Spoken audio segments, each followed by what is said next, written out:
Long ago is it since a picture like this would have been either abhorred or ridiculed. But today, the education of small children in methods of self-preservation is recognized as a humane proceeding. U.S. citizen returning to the United States in the previous 14 days will be subject to up to 14 days of mandatory quarantine. Welcome, Hank. Mr. Denson, as I like to call you.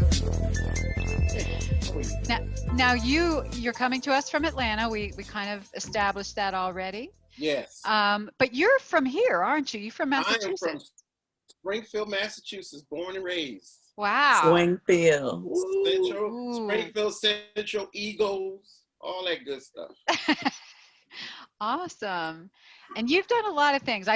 We want to talk about all of it. I want to first ask you how you're doing in the days of COVID. I know this is not easy right now. Oh, I cry every day. You do? I cry every day. Like I get out of bed and I act like everything is normal, and then I go downstairs and I look at my comedy stand-up calendar. I do, and then I go downstairs and I do a Zoom show, and then I'm like, I guess I'm working. You're working. So yeah, because I heard that some clubs are open out in Atlanta now, and people. Yeah, all the clubs are open in Atlanta. Are you doing? Open last week. I do amphitheater shows. So the comedy clubs that have amphitheater connects, I'll do the shows outside. Outside. I was doing shows in May and April in comedy clubs. So I did Naples, I did Ohio, I did the comedy zones. I did a couple of shows weekends during the actual March in April, May. Actual full weekends, 100-seaters, and it was so creepy. South Carolina, as soon as I finished the show, they shut the city down. I'm like, oh, that's great. So wow. Yeah. But outside of that, Atlanta's open. All the clubs are open. Everybody's doing stand-up. It feels like normal, but when you go actually to the club, you look at the room, you're like, oh, this ain't normal. You don't want to do it. It's a 300-seater room, and there's probably 100 people in there. Yeah. So, and it's spaced apart. So it's almost like a LA, like a Las Vegas casino kind of feel. I like the amphitheaters because people are outside, the energy's good. People can take their mask off, you know what I mean? Inside, you'll see like 4 or 5 tables with no mask, and then you'll see one table and they just hand sanitizer and mask on the whole time during the whole show. So you're just like, okay, so are y'all okay? And they're like, we just making it. We're having a great time. I'm like, all right.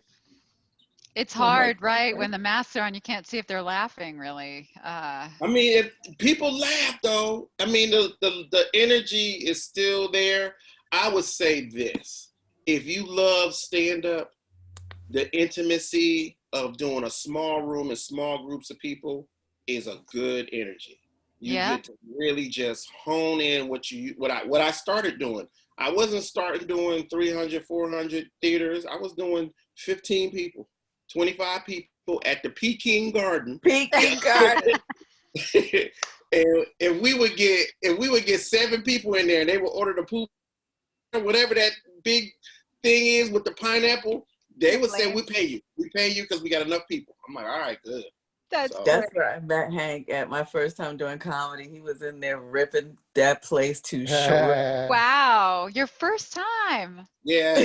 Hank, did you know you were with Kim did not want to get on stage, and she came in there, and I was like, well, why are you here? And she was like, oh, I just came to check it out. I'm like, you're getting up tonight. She was like, no. I was like, you got to get up. You here, you got to get up. That was so, I'll never forget Hank was up in there trashing their food and stuff. I was rolling. I didn't know you couldn't even do that. It was so the food was so unsafe. And I was just like, I'm not. It was unsafe. I put like this, we didn't know what it was. Like if you get Jimbo Soul's chicken one week and then you come back and it don't look the same color, the same texture, you'd be like, well, what are y'all doing new? What's new? Different kind of chicken. Right. Hank said something like, what is fuzzy tail, one has a straight tail. I don't know. He said, he goes, something, how's it special? He goes, Earth. Yeah. Right. Oh, wow, you remember that. That was kind of like my little opener to make people super uncomfortable. Yo, that's funny. That's the goal, right? In comedy, I love working uncomfortable.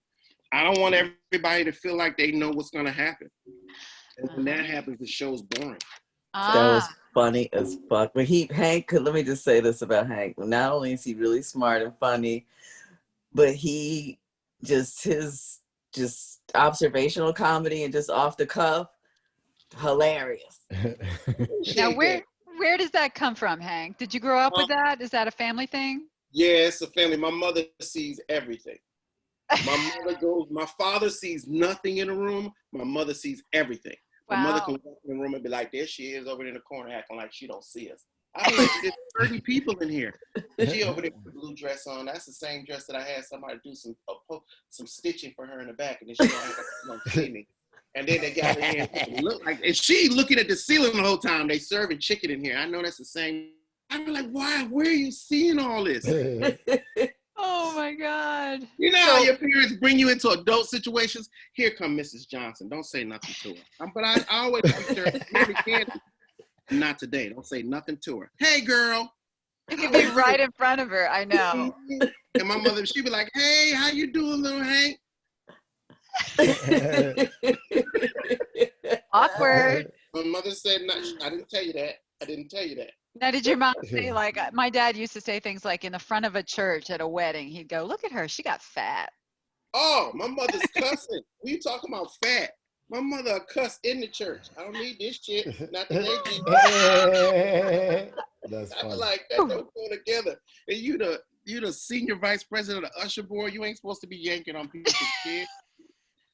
I love it. I love it. So when did you start putting yourself out there? Because, you know, your mom sounds like she was dominating. Comedy wasn't what I wanted to do. No? My brother KLS, DJ KLS used to, him and Grandman, they used to do, remember Razzles? They used to do comedy shows there. And I used to go to the shows because Big Pun was there one time. Yeah. That was when Notorious just came out. I was young. I was carrying the crates in just so I can get in. So then Def Jam hit, and everybody started doing comedy shows. And the comedians from New York would come. That was before that was when Mike Epps lived in New York. So it would be him, Cool Bubba Ice, Freddie Ricks. All them dudes would come do shows, but they would be late. And they would be like, yo, how much music can we play? Then people sitting there, and I was in there one day, and my brother was like, yo, you always clowning and joking, yo, you could do comedy, just do 5 minutes. And 5 minutes turned in like 15, 20. And I was just telling stories and talking about people doing church stuff. And the dude came in that was with the Def Jam dude was like, yo, like you do comedy like that? And I was like, yeah. I was like, I guess. He said, well, how long you been doing comedy? I was like, today. And then you need to start doing more comedy. And he told me about Arenzo and Daryl Roseman. Mm-hmm. Oh, yeah. And Daryl Roseman and Arenzo were doing a show at a pizza place over there in Forest Park. So I know they were. Remember? And I would go over there, and they hated me. They were like, nah, they didn't want no newcomers. They were like, nah. And they were like, yo, my brother's funny. And I did a little comedy, and it was like, okay.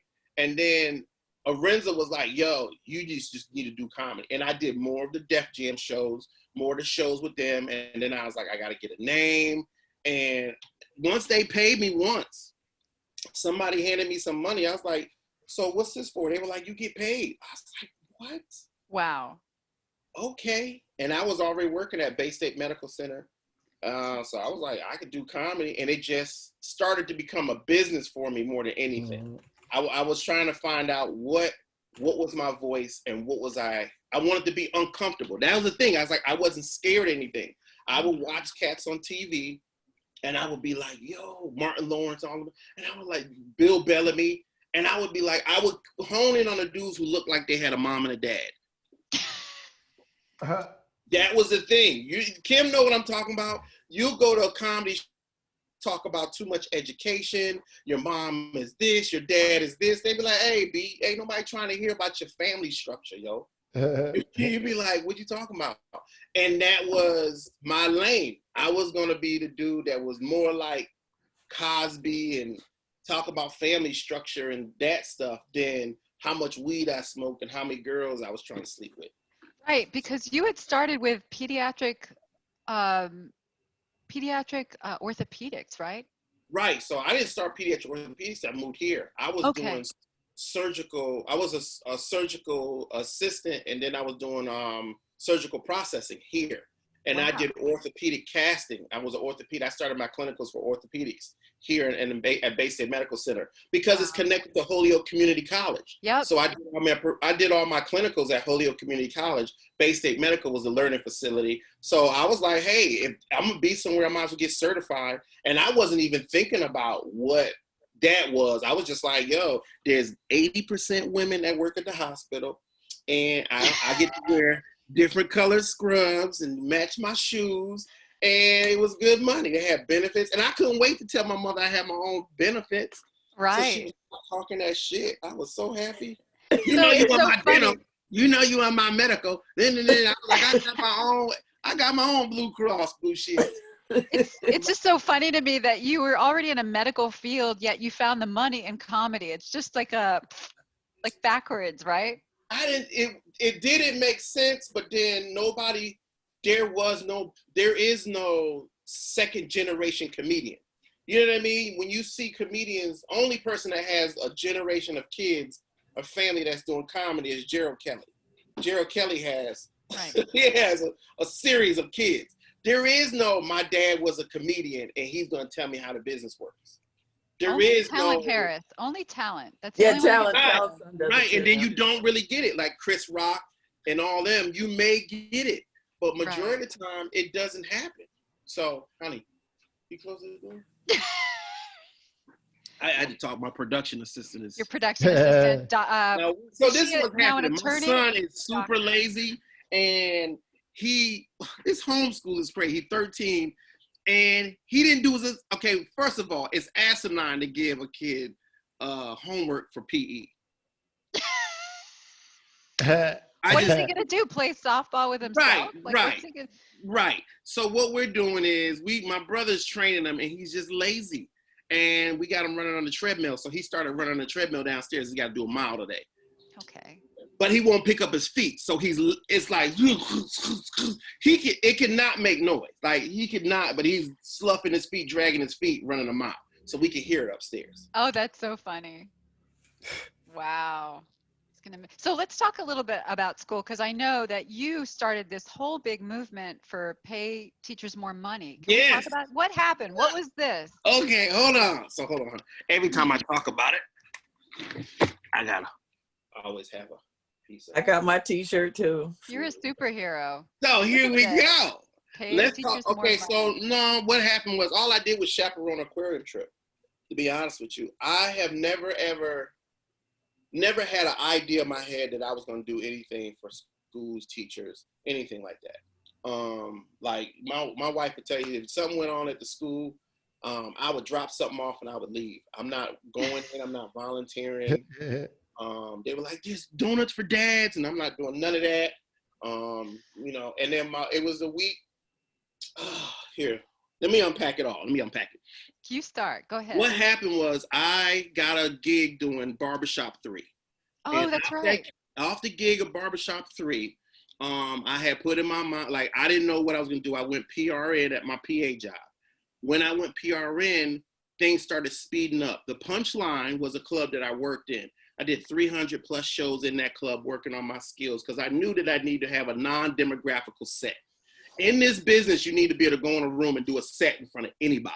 Right. I don't care how black, how white you are, you need to go in and be able to tear apart any room, commercially, blue, whatever. You need to be able to tear a room apart. So the Comedy Punchline was a club that I had different nationality comedians coming in. It closed.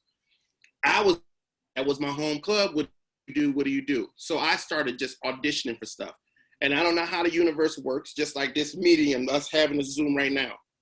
I ended up getting an audition to be Cedric Entertainer's photo double in Barbershop. Now, it's just based on me having a little bit of this gray hair in the middle, because I'm 5 inches taller than him. So I was like, how does that work for camera angles and lighting? They were like, don't worry about how many other people can you do. So I did Cube, I did just acting out people. And Malcolm Lee, who is the dude who did Best Man Holiday, he did Girls Trip, all those movies. He was the director of that movie. He was like, yo, come in every day. You're going to help me do my scenes. Fast forward, the set, Cedric Entertainer's mom passes away during the movie.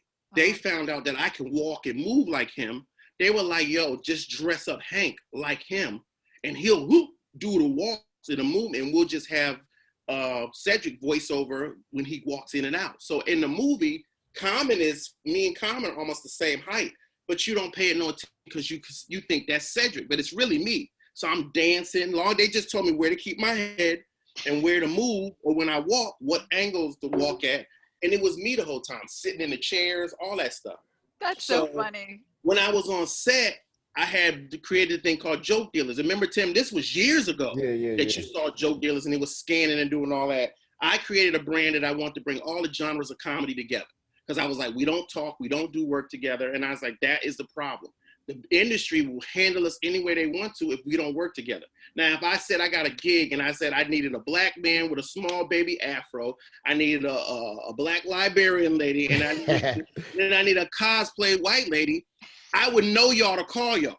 It wouldn't be no auditions. And that's how we do in this business. But we don't know each other, so we end up losing different gigs and stuff doesn't happen. So on set, I found out that Ice Cube's executive vice president of Cube Vision was Ron Muhammad. Long story short, my cousin is Ice Cube's lead makeup. My name was just on a little docket that said Denson. Now, how I got there in the first place, I saw my last name in the concrete walking down the street the day that I was supposed to go PA, quit my job, and take the barbershop job. So I was in a whole, me and my mother crying on the phone, this is your pay, all this other stuff. All that leads to me doing a Tupac movie. Remember, Kim, I ain't nowhere in the movie. I was in 5 different scenes. Right. I was in 5 scenes. I had lines, everything. I was like, I'm about to blow up. Nowhere. You hear me? Nowhere. I couldn't even take a picture. Like, it was so creepy. I was trying to take a selfie with my phone. It would not take the picture. And my wife said while we were sitting in there, she's like, I don't see you yet. I was like, yeah. I was in all the 99, 2001 scenes. They showed me. She was like, this ain't your brand. She said, this is not where you were supposed to blow up. This is not what you're supposed to do. This is not your brand. And I'm like, all right. And I was in the car like, she don't know what I'm about. She's trying to make me feel good, but I still feel like shit. A week later, I was going to go back to my doctor's job. She told me to chaperone aquarium trip to my son's school. Did a video. That video paid teachers more money because the teachers catch hell. That video went to 10 million views in 3 weeks. Wow. And that started the whole pay teachers more money. And I was wondering why God put me in a place to have this conversation or to resonate with people. Teach kids. Like, why me? What did I do? I don't have an education in early childhood. I don't know what they're talking about half the time. But I was like, somebody has to say something. And at first, teachers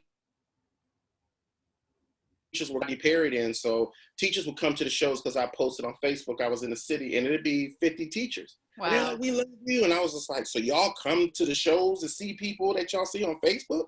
And they were like, yeah, we love you. And I was like, wow. No comedy club in Atlanta would give me a date. They would like, we don't know. You're not that viral. I was like, all right. I did a 30-city tour. That's amazing. Myself, named it Teacher Relief Live, like a production, took it around the country. And then from that, all kinds of other stuff happened. TV, NBC, I do daily TV here on Talk TV. It's called Atlanta Company.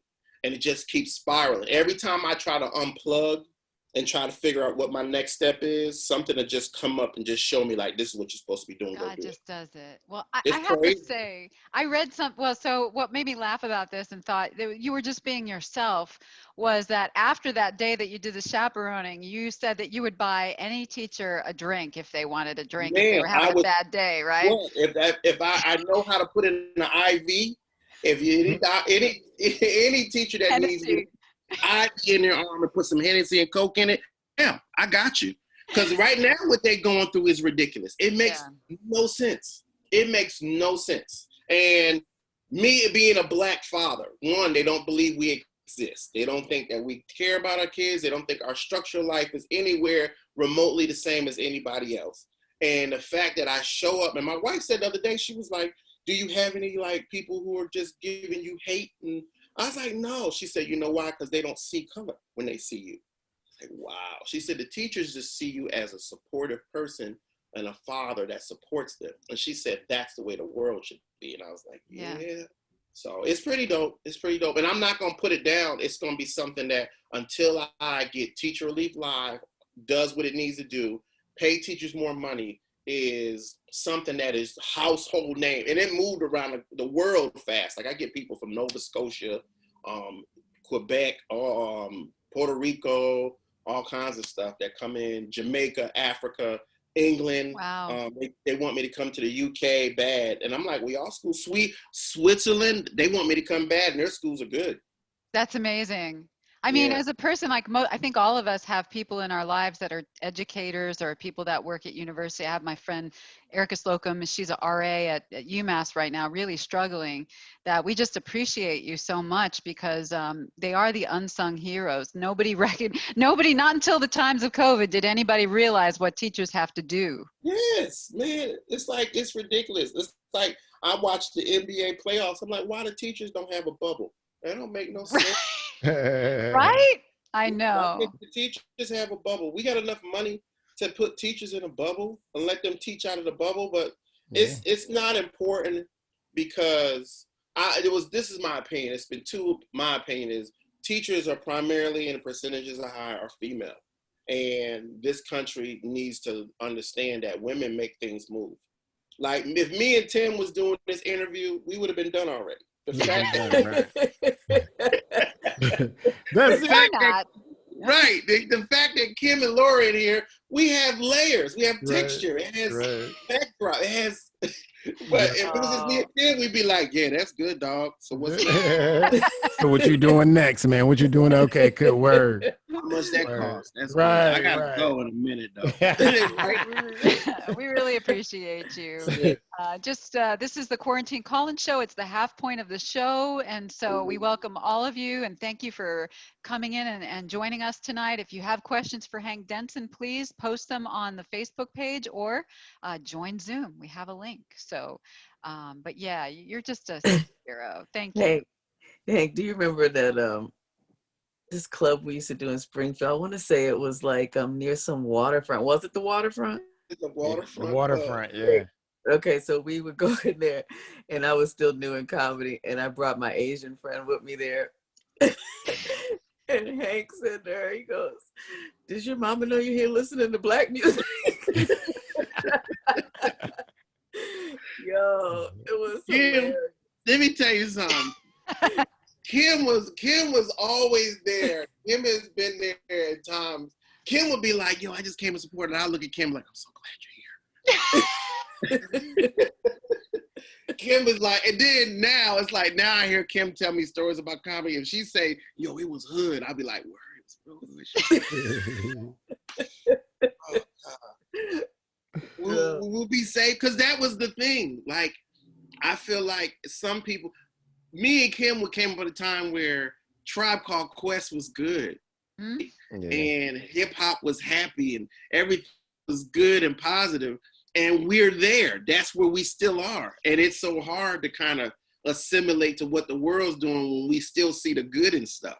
So just to know that Kim is still, and Tim, y'all still got comedy going and y'all keep that energy is a good thing. Because in the long run, it's the last free speech. Like, and if we don't keep it pure, it will be tainted. We were worried about social media and Instagram to let people coming in and changing the format of what it is. But look, as we can see now, stand-up comedy is, after a pandemic, is still here. You know what I mean? So that's a good energy. So anytime I hear Kim say, we got a show, I did a show outside. What? I was like, okay. Yeah. So because comedy in Western New England, Massachusetts, Connecticut, East Coast is pure. Like, how can I explain it? Like, it's stand up. Like, it doesn't, you don't have room for viral. You got to be a stand-up comedian. You're still judged by your chops. There is no, oh, yo, he got 1 million followers. They'd be like, all right, well, let's see your 1 million followers make these people laugh. And in the East Coast, as you see, a lot of comedians, so many comedians don't come but so far to the East Coast. They get to like New York, New Jersey. They're not coming all the way up to Connecticut, Boston, all that, because they'll be looking at them like, we need a joke, dude. That's right. That's a really good point. Where's the callback structure? Where's the premise? Come on, I got a cousin. He won't leave Nantucket, and he's funny. Wow. That's really something I didn't think about before, but yeah, that's true. I feel very blessed to work with both Tim and Kim, and they show up, and they show up big. I wish you were there last night because it was, man, what can I say? You got to come back and do a show with us. Yeah, I'm gonna come back in. I'm gonna come in October. Okay. I'm gonna check on my parents, but okay. Tim had on some overalls last night. Did he? Tim got some outfits. Look, they were white. They were white. I saw Tim one time, and I was like, "Is that Tim?" Kim was like, "On the fly." I said, "Yeah." I said, "Why is he wearing them sunglasses and that shirt?" And she's like, "I don't know. Tim is a ball. Tim is a celeb. Tim is some." I was like, "But wait a minute. Why he has like some gazelles on with some gold on his side?" And I'm like, is this for Amherst? What are we? Yo, you got to dress for where you want to be, not where you at. Where? You know what I'm saying? Where was you dressing for? We were dressing for Daytona Beach. No, I he don't know was what's dressing going for. on. I got this. He was dressing for an Al Green concert because it was not. I'm trying to get like you, man. Though, yeah, I'm serious. All right, let's shift gears a little bit, man. Like I'm saying, your skin look immaculate, man. Is that Eucerin? Dude, you know what I'm saying? Is that like? Why you ask? I do have a regimen, sir. I know 5 glasses of water and an egg, avocado, blend. I just started putting the other day Irish sea moss on my skin. I hear that's so good. So if you put it on your skin, it moisturizes your skin, and then you wash it off, and then you have this amazing skin. So, so stop. You know we've been pushing it all. Now you know everything you get got Irish sea moss in it. I'm like, I don't want Irish sea moss in my waffles. It's good, baby. But now it's in everything. So I was thinking, we eating it. What would it do to your skin? I like this. It's amazing. I bet. Irish sea moss. It's some of that good old black soap, but you know, you get that stuff. If you get black soap in the edge of your nose, it'll kill you. You ever get black soap here? You be like, why is it burning? It burns. Why is it burning my skin like it's burning right here? You're gonna die. Oh. Man, well, I'm gonna go get some Irish sea moss then. Watch, and then you're gonna be like, my man Hank. But don't get it with anything in it. Just get Irish sea moss. I don't even know where to get. Is that a whole food item? No, well, you maybe. can order it and make it. Yeah. It's good for you internally. Like it's good for you. It has you heard the story, all the 93 vitamins and minerals. But what it does is it has the maximum amount of hydration that your body needs. So you may be thinking you're drinking enough water, but what it is you're not getting hydration in your cells. And Irish sea moss puts the hydration in your cells. So it's awesome. Damn. I know, right? You know so much, right? Who knew? Because, come on, you know, in this comedy, we have to stay healthy. And being sick is not nothing that we need to deal with. And comedians around here, they be like, oh, here come Dr. Hank. I'd be like, nah. When I told them years before, I said, dude, when you hit 40, you need to work on your alkalinity in your body. And I'm not just alkaline water. But you need to eat a high pH diet because you become more and more acidic after the age of 35. That's why pills don't work. That's why antibiotics don't work because your blood is so acidic. Wow. If you get your blood back to its pH level, it'll take care of you. So chlorophyll, all that stuff, black seed oil, do a detox. What do you call it? Intermittent fasting. Tim, me and you, dude, 2 days a week, intermittent fast. You'll feel good because your immune system will jump. You ain't gonna need to be, I think I'm sick. Because we shaking hands, all that other stuff. I was concerned about COVID, but I know that's the first part. Because you know what came out the same time COVID dropped? that donut chicken fried sandwich. So ain't nobody caring about no sandwich. So what are some projects that you're working on now? What are some things that you'd like to go into? Oh, so right now I'm trying to work on my content base to be more like a TV show, like a channel. And I talk like George Wallace and Rodney Perry, and I tell them to look at my page. And I'm not about the numbers of likes, I'm about the structure of the content. So I have a show thing I do with my son called The Henrys, and he's a producer. He's a producer on it. So I let him give me an idea, and I have Inside Instagram. Then I have 3 different podcasts that I work on. I have a podcast network under Elijah Group Entertainment, and I have one for Teacher Talk. It's called Teacher Relief Live Podcast. And then I have Sneakers Unplugged, because I'm a sneakerhead. And since I know so much about orthopedics, and one thing that has not changed is how Nike is dropping sneakers. Nike has not stopped dropping sneakers. They haven't. During the pandemic. People are still standing in line. You see the line the other day, Tim, to get those J's? Which one? They're in line to get them. The Grateful Dead's in line. Oh, the Grateful, yeah, them is the SB Lows. Yup, they in line to get those. $1,500 now. Exactly. Who got that money? So that business has not changed. Right. So for me to be a sneakerhead and know the background of sneakers, like we live in a history for sneakers. That Basketball Hall of Fame. The Chuck Taylors, all the Converse were made in Massachusetts. Actually, the cinching process between canvas and leather was made by a escaped Guyanese slave that moved to Lynn, Massachusetts. So that's why Converse started at look at Laura. She's like, oh, snap. Wow, I didn't know that. That's why the sneaker process in the Hall of Fame, because textiles is big in New England. Yeah. It's big. So when you move, you think about New England, you think of Weintraub's, you think of all the big textile companies. So when people were moving, a lot of the business or the stuff that was done by escaped slaves. But the crazy thing is sneakers, all that stuff, rubber was made by Uniroyal. All the tire companies were in New England. So when they started putting together Converse, that's why the NBA Hall of Fame, all that started Naismith, they started wearing Converse. You sure you don't want to be a teacher? Because you know what? I have to teach on my level. I can't have anybody. And that's why you should do content. This is why people should put out content. This is why I need to do the podcast. Because I have this information and I want people to take it as they can receive it. Like, do you do online? Do you do reading? Like, when you read, do you like to listen to it? You like to flip the page? I like to flip pages. See, if you listen to it, I read 8 books today. 8 books in my ear. Just really, You can concentrate on that. You could do a whole bunch of other stuff, but wow. I have the sneaker podcast, I have the teacher talk, and I'm doing a network because a lot of people are doing podcasts, and I have Joe Dealers Inc. has become more of a production, so I'll be rolling out comedy specials. So I'm going to start asking comedians like, yo, we need to produce some content for you, and we need to do a comedy special. And that's what's going to keep us eating and viable.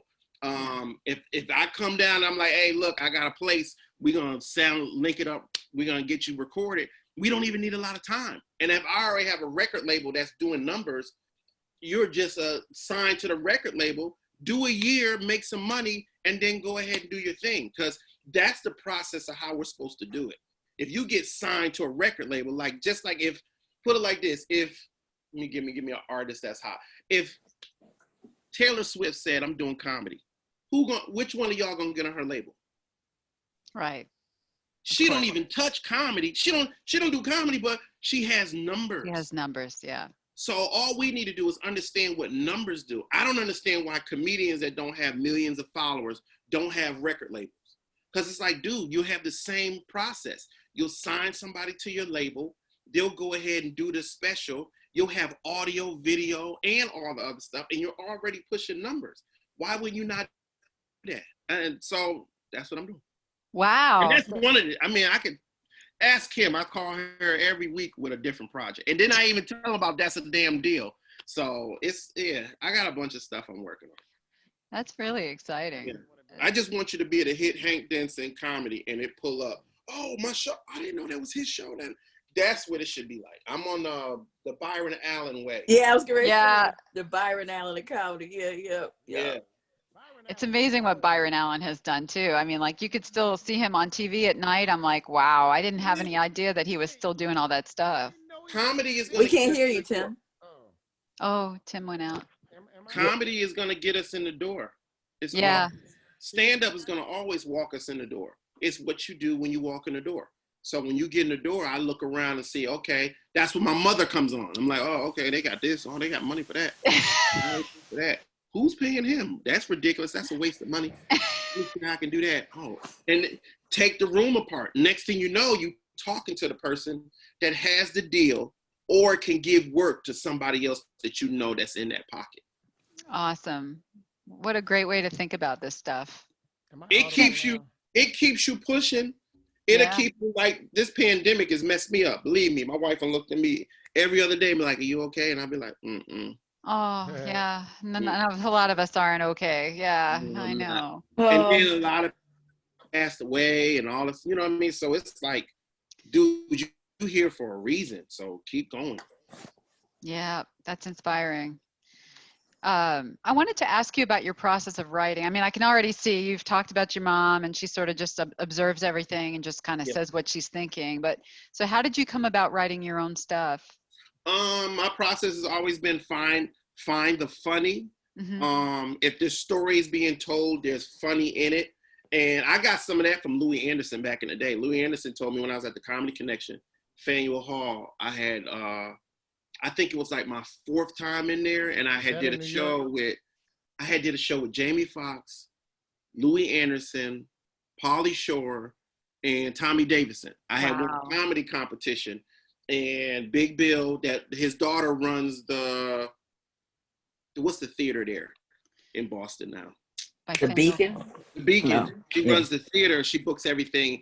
And Bill was like, yo, you got something. You should keep working at it. But Louis Anderson told me, he said, your story is going to be about 3 minutes. In that 3 minutes of that pocket, you can either add legs, which I call tags. We just did a show for Netflix called Tags. Oh, wow. Nice.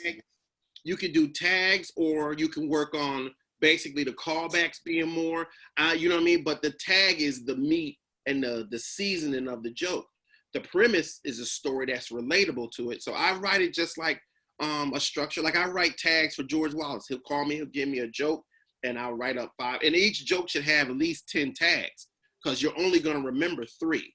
3 are going to be the most comfortable. Then the other three are going to be the most uncomfortable. And then you'll probably have 3 that don't have nothing to do with it, but those will probably be the jewels, because you're reaching. You're actually flexing a muscle in your head to find more funny.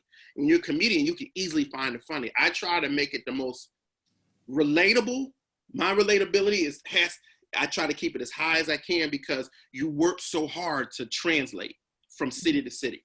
People don't understand. Like, if you ain't never did comedy in Ohio, Cleveland, Chicago, Kansas, you ain't really doing any stand-up, because you haven't gone through the Midwest. You go through the Midwest and all that, Texas, you'll get to feel it. And you'll be like, oh, they don't know what I'm talking about. And then you realize I'm talking fast. Because you were funny, but that last part, I lost you. I just don't know what you know. You got such pretty teeth. I just like it. Your teeth are so nice. So I'll be like, all right. Hank, do you agree with this? Someone once told me that a joke is never finished. Never finished. People get tired of saying it, and that's when you be like, no, keep saying it. Because that joke, Rob Stapleton does a joke about killing a roach. When he steps on a roach, and the mouse comes out the wall and goes, that's enough.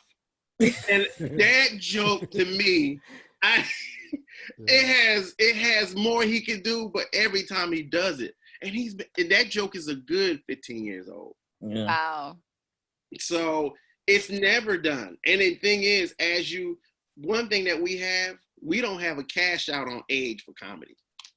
That's what makes me happy. I'd be like, Right. oh, they don't know. Like, shoot, I could be 50, and that's when they like, yo. Because what's his name that just popped? David Arnold is on Netflix. What's the Italian guy that talks with, I forgot his name. Sebastian. Oh. So these dudes keep coming, moving, coming back. That's amazing. Yeah. It's just because life has changed for them. You know what I mean? Like I'm writing a joke now about millennials. This is the best thing that ever happened for millennials is the pandemic because you ain't got to be shit now. That's funny. You ain't got to be nothing. All the stuff we wanted you, just go to school. The school closed. Well, get a job. You ain't got a job. We both got a check in the mail. Is my mic in? Be like, Yeah, now it's in, yeah. Okay. just stay in the house then. Well, that's what you're doing. So I'm going to stay in the house with you. Oh, All right. God, that's so funny. So funny. Right. So I definitely want to be on that that sneakerhead podcast. Me too. You do? Me too. I'm Because saying, you know what it is? It's the sneakers are the star. I don't bring in people who have a big sneaker collection. I bring in the nostalgia of who you were and what sneaker you could talk about that was something that was epic during your life, like a Diodorus. And if I say something about New Balance and your first pair of Pumas, that's the conversation that. Or the lottos with the maps on them. Yeah, I had the Velcro on them. Yeah. Like all that's real. Like you see heat I got on. Now I keep some heat on. Okay, the BKs, you know what I'm saying? Nice. Not those. I'm saying, Yeah. but you know. But lottos. I got some 84 Reeboks. Oh, okay. Wow. Okay. Yeah, the box is back. The box is back. I would tell y'all right now, go buy some stock in Reeboks. They're coming back. Really? But that conversation right there, and this is why I do the things I do. And this is a take. I would say, if you're going to create something, find where it could help. So they made me an executive of the sneaker. They have a sneaker ball Atlanta. It's a big to do because people they be wearing $15,000 sneakers here dirty, like it ain't nothing Atlanta. So they had a function. They know I had a teacher presence. So they were like, we're going to do stuff with the schools. And I was like, yeah, because I would love to get access to some of the people to interview for the sneaker podcast. But in turn, what are y'all going to be doing for the schools? Because with sponsorship, teachers and stuff from brands. So I was like, yeah, I could use 30 pairs of Pumas or something like that. So what happened was when they asked me to be an ambassador for the sneaker ball, I went in and I was like, well, what do y'all need help with? And then realize your tools. So I knew that I had NBC that could do some marketing on TV for them. And I knew that I had some way of getting some print done. So I asked the girl, I was like, what do you need? I'm not even, because I was booked to do a show in Myrtle Beach for the week. So I wasn't going to be able to go to the event. I said, well, just give me some VIP tickets to give to some people. And what do you need? She's like, well, I said, what do you have for press? She was like, well, we don't have any. I said, have you done any national on NBC or CBS? She said, no. I call the NBC people because that's who I work with. They want to touch what's going on in the city. I was like, well, let's get you a commercial spot for NBC, and then you guys can do the sneaker ball commercial. Y'all can probably go on. They end up getting a commercial. It runs for 3 weeks. Wow. Free. So they're like, yo, how do you do that? I'm like, those are the things you touch. So now when I sit down and I do the sneaker ball, now I can bring in my podcast. I can bring in people that I know who do music. I can set up a comedy stage at the sneaker ball. This is stuff that I'm able to touch now but in the long run, all I want to do is find out what I can do to get people to help.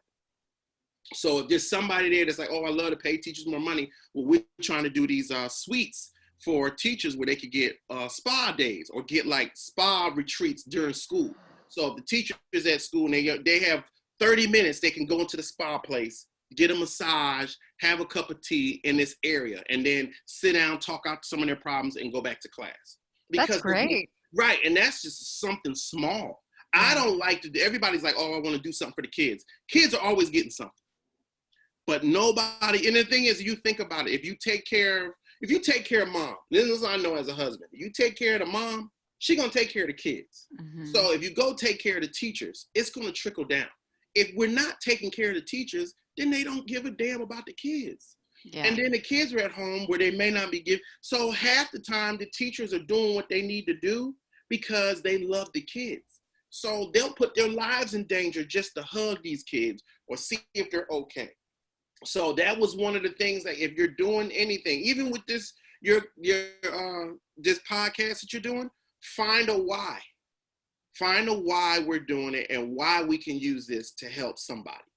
Even if you bring in a sponsor and you even do free advertisement time, find somebody that could benefit from you having this reach.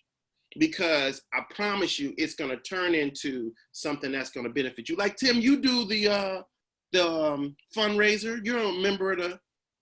Yeah, we do. I'm Money for funds. funds, but we also do comedy causes where we do once a year big show and bring people out here. So when you do those, don't it turn into something even bigger? You're like, oh, I didn't know, and you'll get another show, or they be like, well, we don't need a fundraiser, but we want you to come do a show. Right. You're We like, got a oh, lot of that.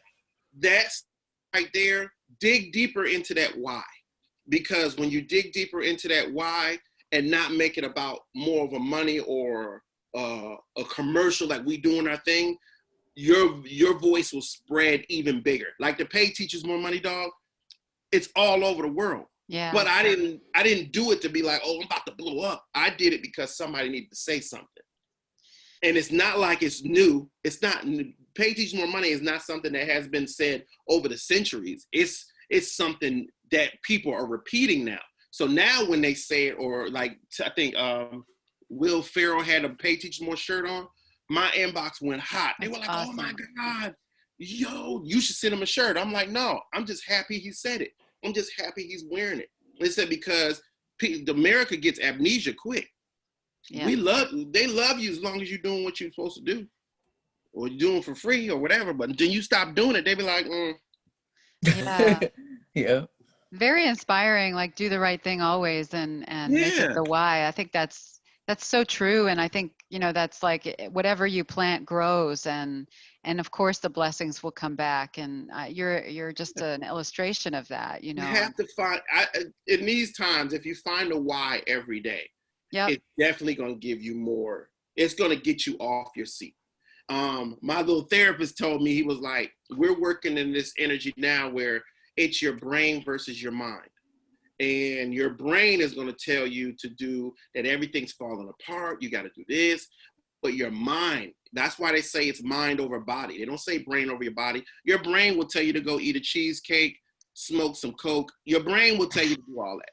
Yep. But your mind would be like, you don't need that. You need to focus on what you can control, what you can do. Your brain will tell you, go take a nap because you had enough today. You don't know what to do. Your mind will be like, go put those dishes in the sink and put them in the dishwasher because it ain't that bad. You can get some sleep. You're going to be okay.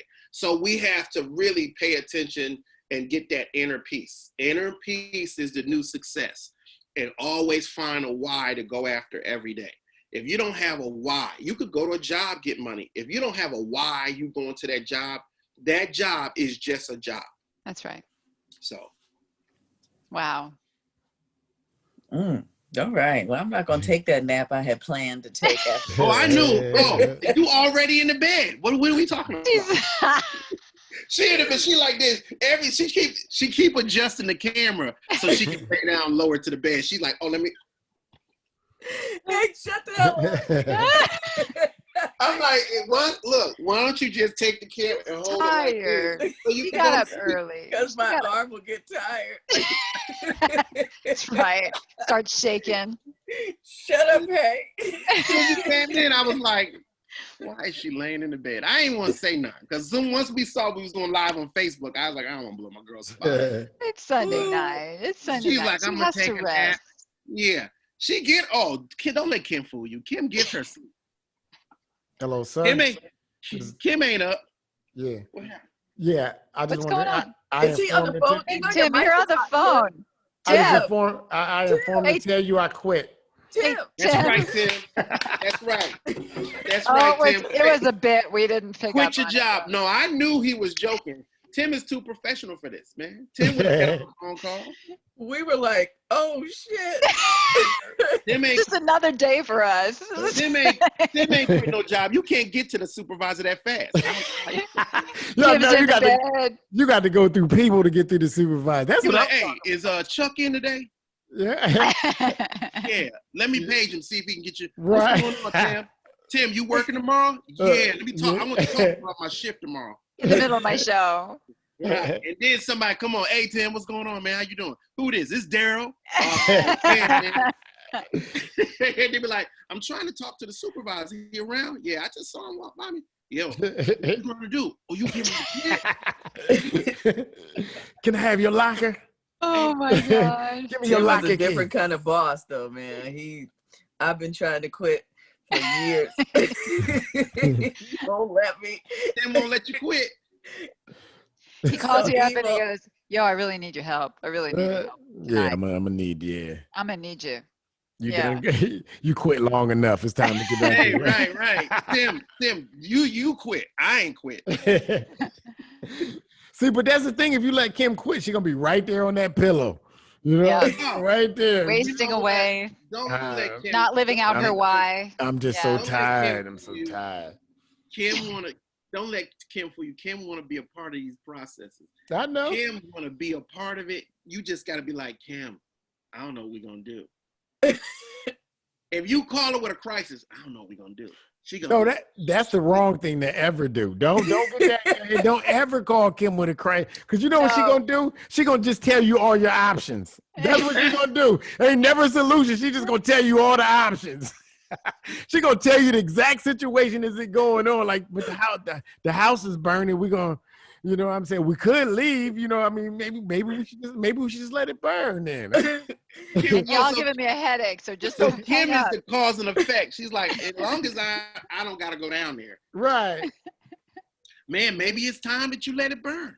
Right. You got insurance, right? You know, just you can replace. Think about this. I know some hard people. work. Kim, like, I know some people who can do your paperwork. There's more options. That's it. Oh my God. I would hate to be trapped in the trunk with like one phone. My cell phone got like one battery enough to call one person to be Kim. They be like, I'm trapped in the trunk, man. They kidnapping me. Huh? No, I see y'all got a different Kim, man. I think Kim would definitely get a call to my mom and dad. She would definitely get me some help. But she ain't gonna call back because she ain't gonna want to be connected. That's right. Kim gonna be like, so I hope Hank didn't die because they gonna trace that back to me. And I don't know. Like, it's handled. It's handled. I be like, Kim, why you call back? Cause man, look, I don't need no problems, and you know, I'm just getting myself together. I'm just getting myself. I need time. I need a moment. I have a headache. I need to go to If the sleep. cops come by here, if the cops come to my house, there's gonna be a lot of problems. I got neighbors, they nosy. Oh shit, you so right, yo. You know me, hey. And then you know what? I just got this new tennis stuff, and see, I got a tournament to get. I got a one. Where you go? I got a 7 o'clock 2-on-2 in the morning. play. Yeah, she was like, I got couples play Tuesday. It's a Monday holiday, and if I get locked up, I'm not gonna get out to make my game. So you know what? And these people don't understand. They just bother you about it. Yeah. Kim.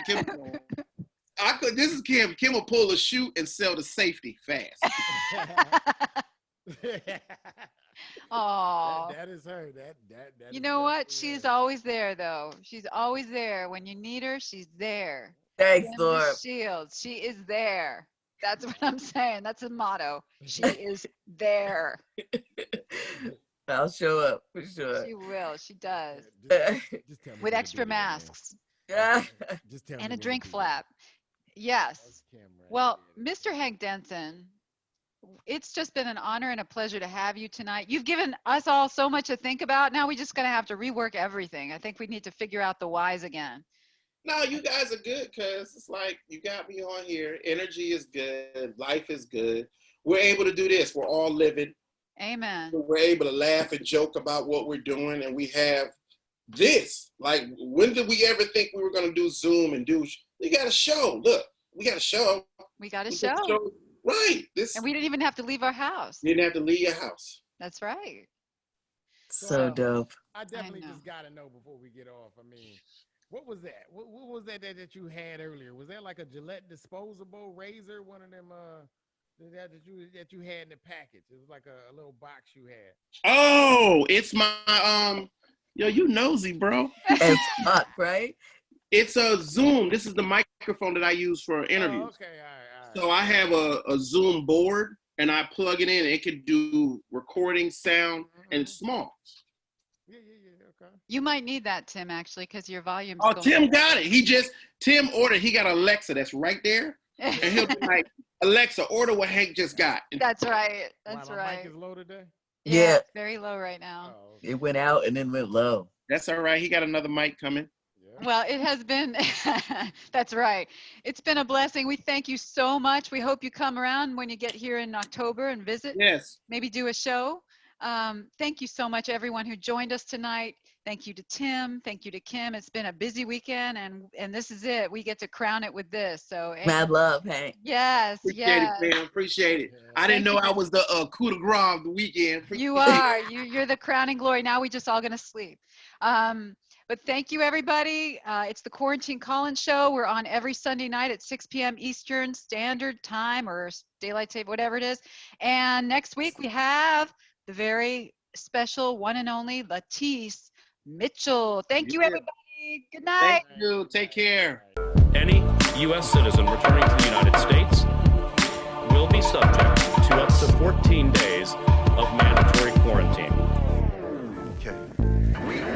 We got that vaccine, third eye clean, we Visine. Dancing off the top rope, we Dougie off them high beams. Running hard like track meets, debutantes in back seats. Niacin for clear P, my piss test for 5. Double parks on planet Mars, they surf the net, we surf the stars. Quarantine in Zanzibar, breathing on the masses. Paper like